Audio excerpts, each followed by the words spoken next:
Kecha bitta buket qilish juda ham qimmat deb o'ylardim. Оказывается, bunaqa gul bozoriga kelsanglar arzon bo'lar ekan. Mana shu gulni biz 50 ta gulni hop 200 ming so'mga oldik. Buni hozir buket qilib yasatib turamiz. Вообще shikalat chiqadi. 50 ming so'mga yasab berishadi. Yana bitta narsani aytib qo'yay, bu yerga babnik bolalar kelish taqiqlanadi. Nimaga desanglar, bir-biridan chiroyli gullar.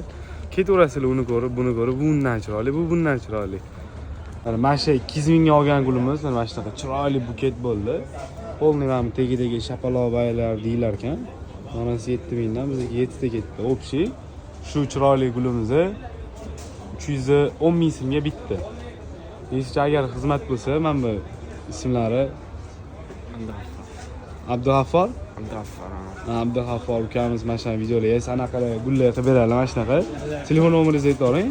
99 712 08 34. Esingizga kartangizni tashlab, aytsa ham zakaz qilganini yasab chiqazib yuborasiz. Sotamanglar. Mana shu gul 310 ming so'mga bitta. Atak do'kondan olsanglar shu gulni taxminan 600 mingga shunaqa tushadi gul. Atak bizga 310 mingga tushdi.